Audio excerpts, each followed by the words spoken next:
Yes, karamwe gusuza kanwa nikaze umukunzi wacu dawe makudukurikira umunsi ku munsi rekambwira ngo wacu cyane kuramaze ukanda subscribe ngutsa ko nawe turabikora kubikora akanya kugira ngo buri gihe dusize ngo cyangwa se ikiganiro cyo bashaka kwibona wa mbere ndetse tukarashobora no kujya tubana gatanu kuri gatanu makuru n'ibigare bwe bitandukanye by'ingene kubitambuka nka kuri Wikipedia TV none rero twemeye dutize umwe muto cyane maze turere hamwe amakuru akomeje kugenda atigisa itangazamakuru bigiye bitandukanye by'ingene ko n'amakuru dasanzwe ngaho turebera hamwe gatanu kuri gatanu igikuba cyacitse muri politique nyuma yuko bita Padiri Thomas Nahimana n'ubundi akoze impanuka ikomeye cyane n'impanuka idasanzwe ivuga ko n'ubundi igomba kuba yamusigira urupfu bitewe nuko n'ubundi uyu mugabo yaje kuba yangirika cyane mu buryo bukomeye cyane by'umwihariko uyu mugabo rero yaje kuba yangirika ubwo n'ubundi yafataga urugendo n'imodoka agiye kuba yareba abo mu ishyaka rye ndetse kugira ngo bakorane inama bya hafi kuko n'ubundi bari bateganya imishinga ikomeye cyane kuba bahirika ubutegetsi bwa Perezida Paul Kagame nyuma y'uko tariki ya 11 z'ukwezi kwa 8/2024 Perezida Paul Kagame yarahiriye kuba yayobora inshingano zo kuyobora igihugu cy'u Rwanda mu myaka 5 iri imbere. Ubwo rero Padiri Thomas Nahimana n'ubundi yajyaga guhura n'ishyaka rye n'ubundi yaje kuba akora ruvuga gusenya cyane n'impanuka ikomeye cyane ngira ngo turebere hamwe gatanu kuri gatanu ko n'ubundi yaje kuba yangiza ibintu byinshi bigiye bitandukanye ndetse n'abo mu shyaka rye n'ubundi basi bagira ubwoba bukomeye cyane by'umwihariko ubona ko n'ubundi gikuba cyacitse muri politique mu buryo budasanzwe bitewe n'uko uyu mugabo yangiritse cyane bivugwa ko akomeje kugenda yitabwaho ndetse bivugwa ko n'ubundi abaganga basi batangaza yuko n'ubundi ngo nta cyizere bari guhereza uno mugabo bwo kuba yabaho ko n'ubundi ngo yaje kuba yangirika cyane. Tugiye kurebera hamwe icyateye ino mpanuka ndetse tuze kurebera hamwe uyu mugabo yangiritse mu buryo bungana iki ese amahirwe ni kangahe kuba yabaho kwijana dore ko n'ubundi abaganga nabo bahise batangaza ibyabo ndetse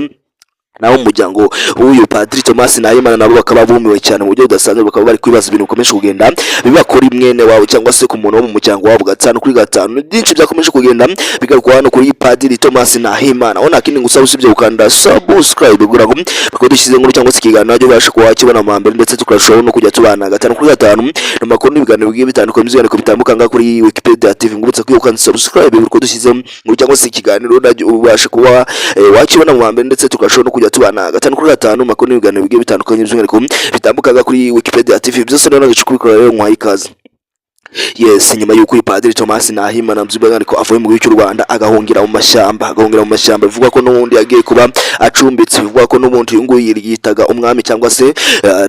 leta y'ubuhungiro nkuko n'ubundi akomeza kugenda atangaza amagambo akomeye cyane avuga yuko n'ubundi ngo we ari leta y'ubuhungiro. Ni byinshi akomeje kugenda atangaza ndetse binatera n'abantu ubwoba bukomeye cyane bivuga ko n'ubundi no mugabo Padiri Thomas Nahimana yari yaravuze yuko n'ubundi agomba kuzarindura burundu cyangwa se kuzatsindira burundu n'ubundi ubutegetsi buyobowe na Perezida Paul Kagame dore ko yatangazaga yuko n'ubundi abanyarwanda bose babayeho nabi ngo ndetse na demokarasi mu gihugu cy'u Rwanda by'umwihariko ngo abanyarwanda bakomeje kugenda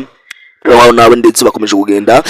babaho mu buryo budasanzwe mu buryo bukomeye cyane mu buryo bubi ngo ndetse igihugu cy'u Rwanda ngo na demokarasi irimo kuko n'ubundi abanyarwanda babayeho cyangwa se barimo kuba babaho mu buryo bubi cyane ndetse uburyo bari kubaho n'ubundi ngo ntago binejeje ngo cyangwa se wabayeho ngo imvungo byose byakomeje kugenda bitangazwa n'aba bagabo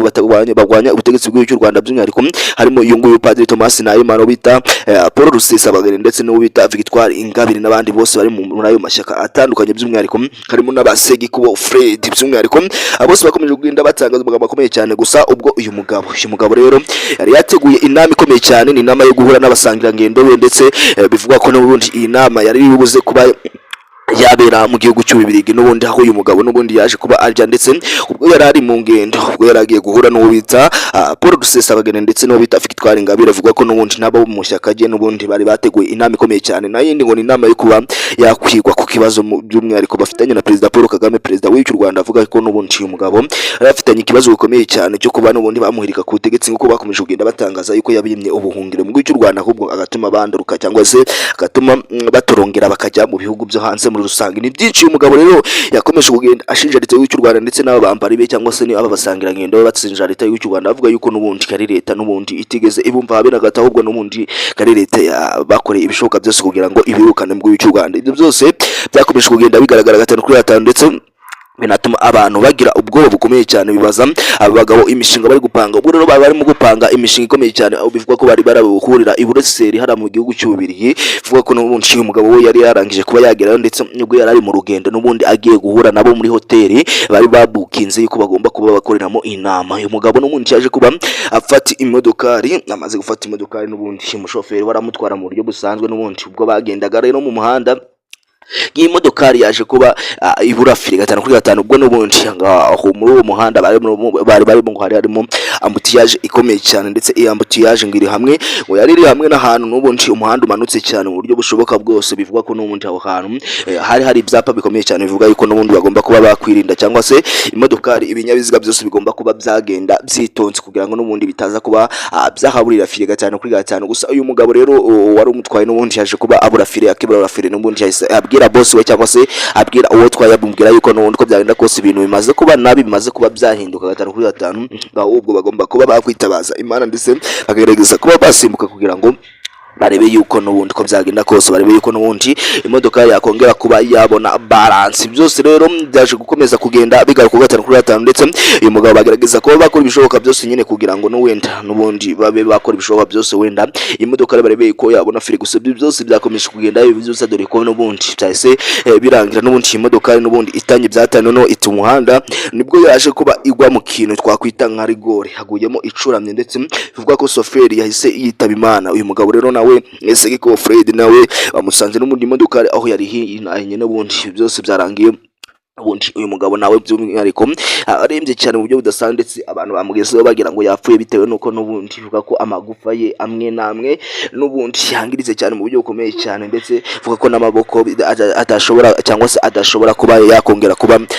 yakora neza muri rusange anaramutse abaye muzima. Umugabo rero wese ajya muri koma kuko abaganga bakomeje kugenda bamubumba bamwitaho gatanu kuri gatanu kugira ngo barebe yuko n'ubundi bamukorera ibishoboka byose wenda agaruke mu mubiri cyangwa se mu mwuka w'abazima muri rusange. Ivuga ko n'ubundi ashobora kuba yageze ahacecekirwa nubwo abaganga nabo batarabyemeza neza, by'umwihariko Padiri Thomas Nahimana wayijanditse mu bya politike cyane, ubwo yari umupadiri hara muri diocese ya Cyangugu, niho yari akomeje kugenda akorera ubutumwa bwe, ndetse birangira yijanditse muri politike ahita ahunga igihugu cy'u Rwanda, ndetse aratorongera ajya mu mahanga muri rusange. Byakomeje kugenda bitangazwa. Uyu mugabo rero akomeje kugenda asabirwa nabo mu muryango we, ndetse bibaza ibintu bikomeje kugenda bimubaho gatanu kuri gatanu, nako yakomeje kugenda atangaza yuko byagenda kose ngo azajya ku butegetsi bw'igihugu cy'u Rwanda, ndetse akayobora igihugu cy'u Rwanda, kuko n'ubundi yavuze yuko komanda y'igihugu cy'u Rwanda by'umwihariko yewe na Perezida Paul Kagame idatanga umudendezo ndetse n'ubwisanzure mu baturage b'Abanyarwanda ndetse n'abandi bose muri rusange. Byinshi byakomeje kugenda bigaruka kuri uno mugabo, nabyo dukomeje kugenda tubikurikirana gatanu kuri gatanu kugira ngo tubagezeho akantu kukani, kuko n'ubundi nibyo tubereyeho cyangwa se nicyo tubereyeho kubagezaho akantu kukani bitambitse ahangaha kuri Image TV. Nkubutsa ko nta kindi gusa usibye gukanda subscribe kugira ngo buri gihe cyose dushyize muri cyangwa se ikiganiro najye ubasha kuba wakibona amambere, ndetse tukarushaho no kujya tubana gatanu kuri gatanu ni makuru n'ibiganiro bigiye bitandukanye by'uko bitambuka ahangaha kuri Image TV. Nkubutsa ko iyo kandi subscribe ujye wibuka amana nyaboneka usigeho n'akadarapo k'igihugu kugira ngo tujye dukomeza kugenda tubana gatanu kuri gatanu makuru n'ibiganiro bigiye bitandukanye by'uko tuba dutambutse ahangaha kuri Image TV. Byose narangije kubikora rero, kagumbwire ngo andi makuru mu kanya gatoya cyane arabagezweho mu kanya gatoya cyane kari imbere.